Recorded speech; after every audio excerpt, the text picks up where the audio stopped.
नमस्कार, special report में आपका स्वागत है। मैं हूं कुमार गौरव।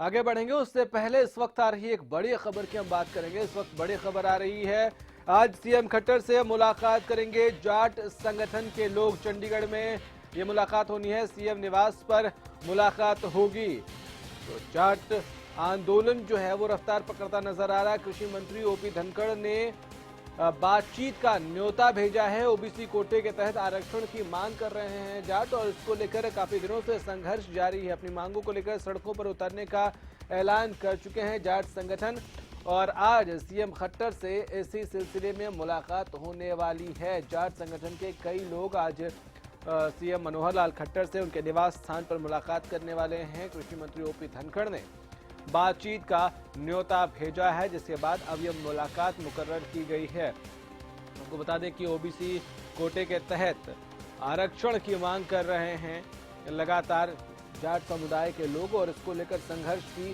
पिछले कुछ वक्त में तेज होता नजर आया है, और उन्होंने आंदोलन की चेतावनी भी दी है। तो आज इस सिलसिले में सीएम मनोहर लाल खट्टर से मुलाकात होनी है। तो इस वक्त की बड़ी खबर आ रही है, कृषि मंत्री ओपी धनखड़ ने न्योता भेजा है बातचीत का, और उसके बाद अब जाट संगठन के लोग सीएम मनोहर लाल खट्टर से आज उनके निवास स्थान पर मुलाकात करने वाले हैं। और इस मुलाकात का महत्व आप समझ सकते हैं इसी बात से, क्योंकि जाट आंदोलन रफ्तार पकड़ता जा रहा है और संघर्ष भी तेज होता नजर आ रहा है। चलिए अब अपने मुद्दे पर आते हैं। यहाँ बीमार होना मना है। एक तरफ हरियाणा में अस्पताल बदहाल हैं, कहीं डॉक्टर नहीं, कहीं दवाइयाँ नहीं, तो कहीं मशीनें नहीं, जिसका खामियाजा हर हाल में मरीजों को ही उठाना पड़ता है। वहीं दूसरी तरफ अब हरियाणा के निजी एम्बुलेंस चालक भी 8 फरवरी से अनिश्चितकालीन हड़ताल पर चले गए हैं, जिसका खामियाजा भी मरीजों और उनके रिश्तेदारों को ही भुगतना पड़ रहा है।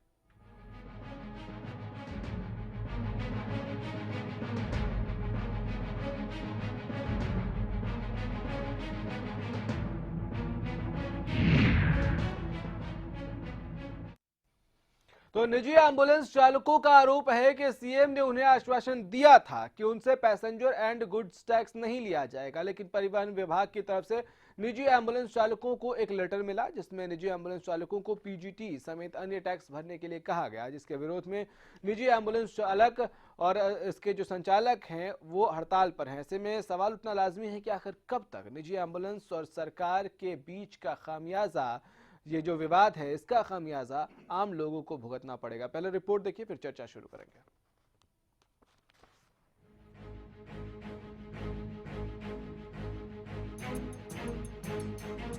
अगर आपके घर में कोई बीमार है या किसी भी वक्त आपको मेडिकल इमरजेंसी की जरूरत पड़ सकती है, तो आप निजी वाहन का इंतजाम जरूर रखें, क्योंकि प्रदेश में इन दिनों एम्बुलेंस का अकाल पड़ा हुआ है। एक तरफ सरकारी एम्बुलेंस के हालात से आम जनता भलीभांति परिचित है, तो वहीं अब निजी एम्बुलेंस चालक 8 फरवरी से भी अनिश्चितकालीन हड़ताल पर हैं। क्यों है विरोध? निजी एम्बुलेंस चालक पैसेंजर एंड गुड्स टैक्स समेत दूसरे टैक्स का विरोध कर रहे हैं।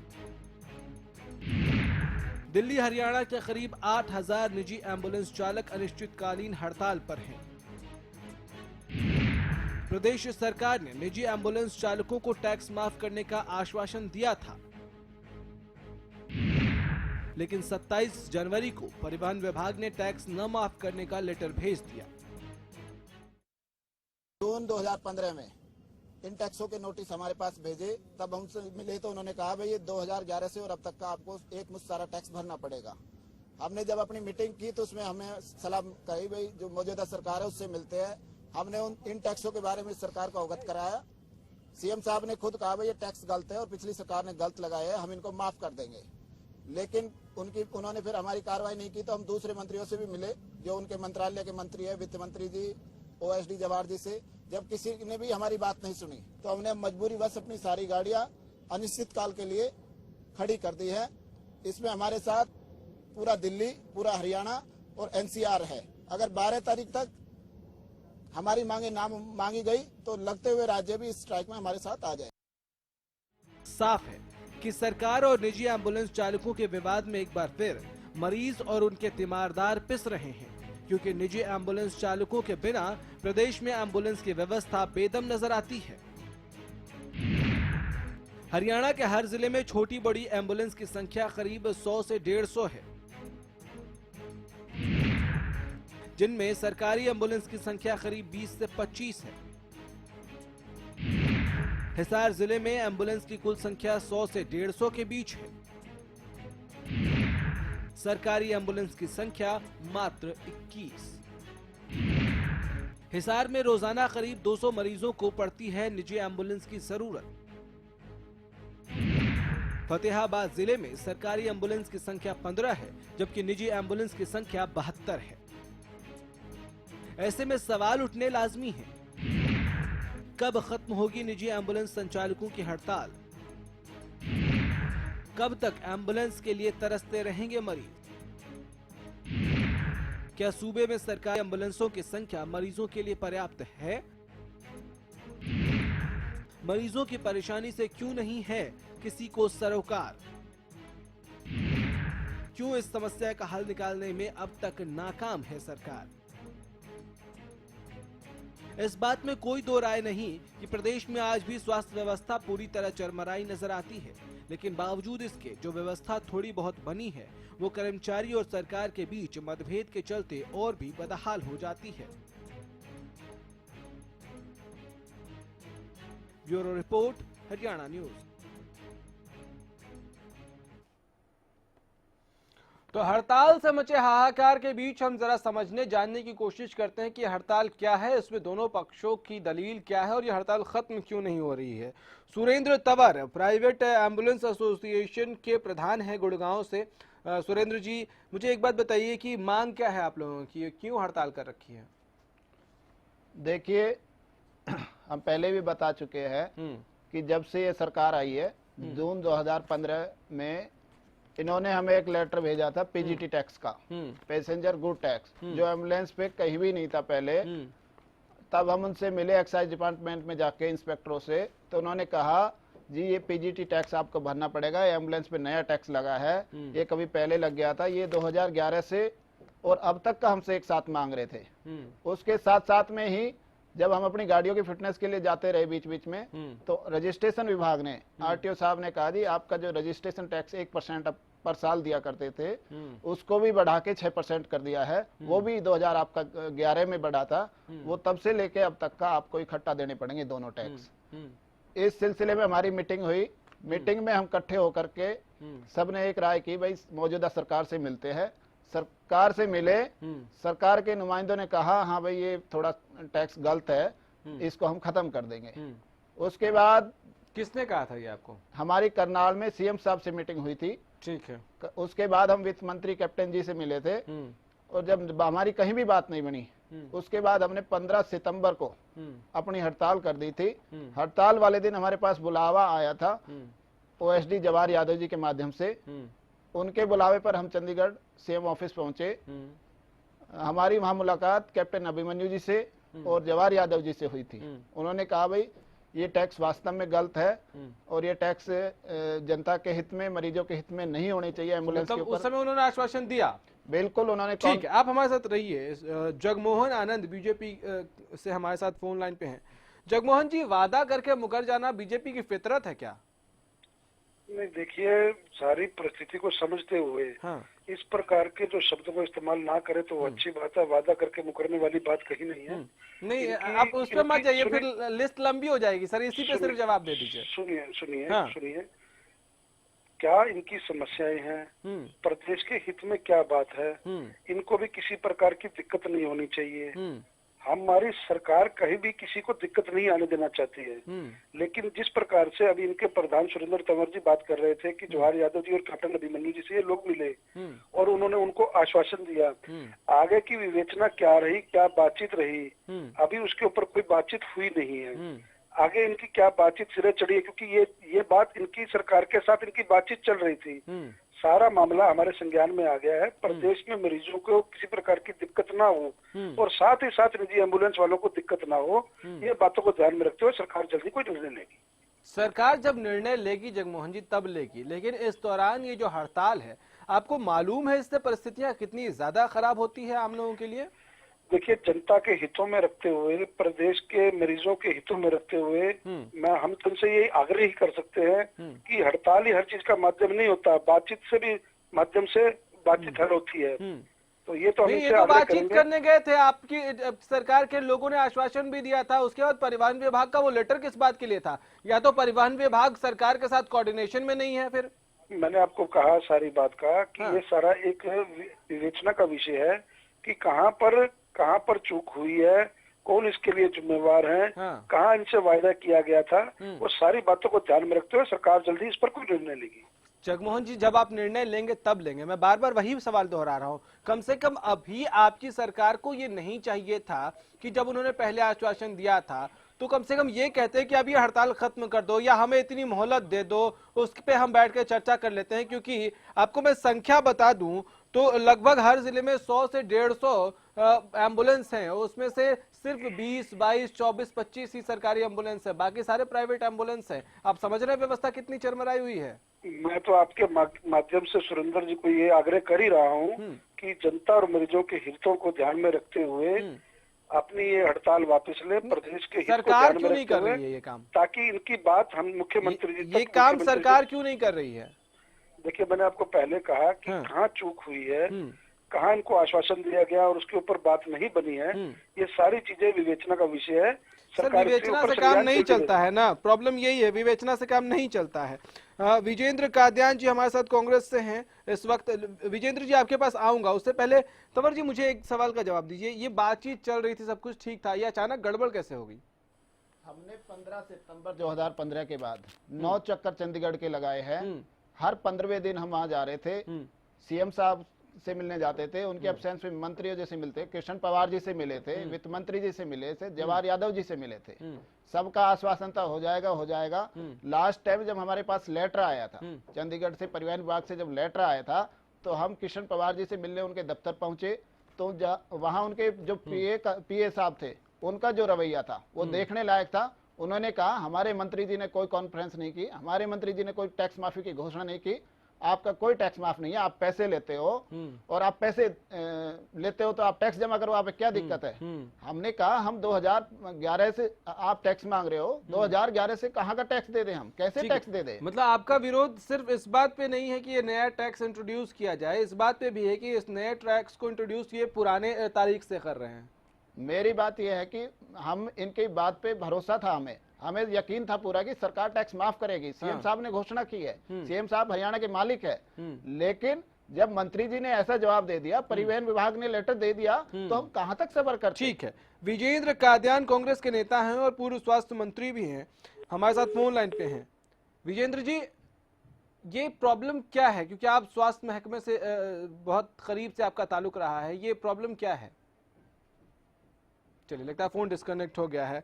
जगमोहन जी, आपके पास भी आऊंगा, आप हमारे साथ एक बने रहिएगा। एक छोटा सा ब्रेक हम लेंगे और ब्रेक से जब वापस आएंगे तो इस मुद्दे पर एक बार फिर से चर्चा आगे बढ़ाएंगे और ये समझने की कोशिश करेंगे कि सरकार इनिशिएट नहीं कर रही है या ये प्राइवेट एम्बुलेंस जो चलाने वाले लोग हैं ये जिद पे अड़े हैं। छोटा सा ब्रेक।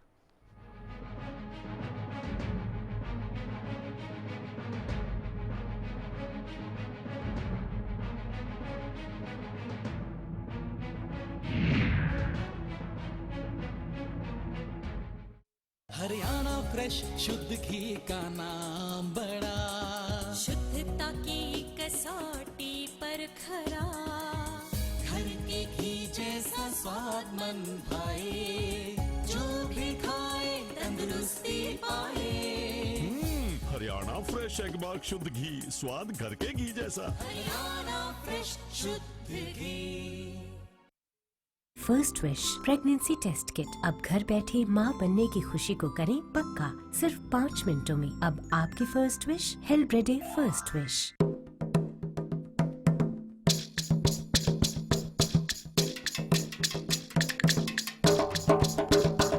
मैं आपका धर्मेंद्र आप सबको इनवाइट करता हूँ।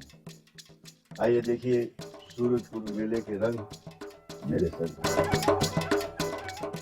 सरकारी नौकरी मिलती नहीं या आप लेते नहीं, बेरोजगार रहने के 2 कारण हैं। या तो आप कोशिश नहीं कर रहे या आपकी दिशा गलत है।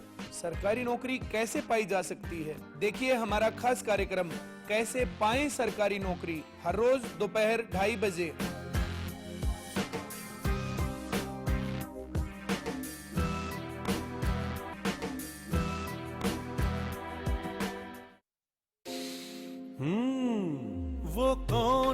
वो कौन है जो खुशबू लाता है, स्वाद बढ़ाए खाने में और सेहत बनाता है। तो बोलो बोलो पापा, मम्मी। खाने को टेस्टी बनाता है लक्ष्य शुद्ध देशी घी, खुशबू और स्वाद में हिट, सेहत को रखे फिट। लक्ष्य शुद्ध देशी घी, स्वाद और सेहत की बात शुद्धता के साथ। एक इम्पोर्टेंट मैसेज, अगर आपको टीवी सीरियल्स देखने का शौक है तो जल्द से जल्द अपने घर में सेट टॉप बॉक्स लगाइए। क्यों? क्योंकि सेट टॉप बॉक्स लगाने की आखिरी तारीख निकल चुकी है। तो आप टीवी सीरियल्स कभी भी बंद हो सकते हैं।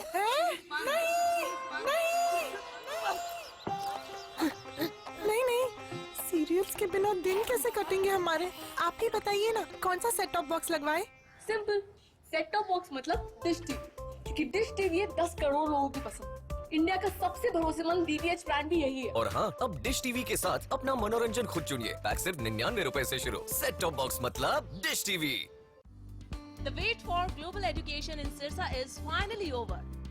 MDLR Group presents MDK International School, a new landmark of world-class education in the green belt of Sirsa. The first residential cum day boarding school in Sirsa, affiliated to Cambridge University, London, brings forth a global nurturing environment under the guidance of Mr. Lawrence Frey, Director, MDK International School. MDK International School also offers fully air-conditioned campus, state-of-the-art infrastructure, well-stocked library, and a spacious cafeteria serving hygienic fresh meals. The world-class sports and well-being facilities ensures the all-round development of your child at MDK International School. Visit our campus near Tarkeshwaram Dham at Rania Road, Sirsa. For details, call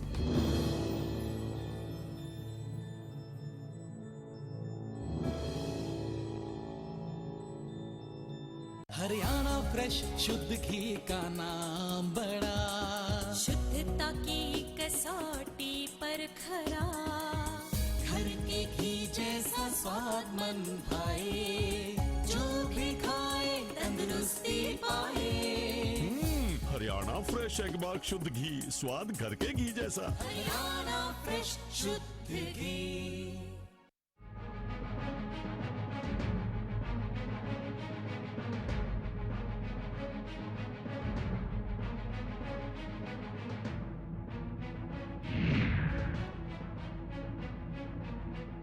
break के बाद स्वागत है। हड़ताल है और हड़ताल से लोग हलकान हैं। विजेंद्र कादियान कांग्रेस के नेता हैं, पूर्व स्वास्थ्य मंत्री भी हैं, हमारे साथ फोन लाइन पे। विजेंद्र जी, मुझे एक बात बताइए, आपकी सरकार ने टैक्स इंट्रोड्यूस किया था, ये वाला PGT? ऐसा है जी, टैक्स हमारी सरकार ने किया नहीं किया, या भारतीय जनता पार्टी की आप सरकार है, मैंने ये नहीं है। हाँ, बात कहाँ आके अटकी है कि एम्बुलेंस एक इतनी जरूरी सेवा पेशेंट नहीं, उस पे आएंगे विजेंद्र जी, उस पे आएंगे। मुझे एक बात बताइए, ये टैक्स आपकी सरकार ने इंट्रोड्यूस किया था? मुझे ध्यान नहीं, क्योंकि मैं उस समय सरकार में नहीं था। हाँ, तो इसलिए मैं इसके बारे में कुछ कह नहीं पाऊंगा, लेकिन मैं इतना समझता हूँ। ठीक है, आपको ये पता नहीं है कि आपकी सरकार ने ये इंट्रोड्यूस किया था या नहीं किया था? बीजेपी कह रही है 2011 में इंट्रोड्यूस किया गया था, और ये जो प्राइवेट एसोसिएशन के लोग हैं एम्बुलेंस के, ये कह रहे हैं उस समय जब इंट्रोड्यूस किया गया तो हमें तो मालूम तक नहीं है। अच्छा, ये एक बात आप समझो। हाँ, कि अगर उस सरकार में प्रोड्यूस किया गया था तो इनको पता होना चाहिए।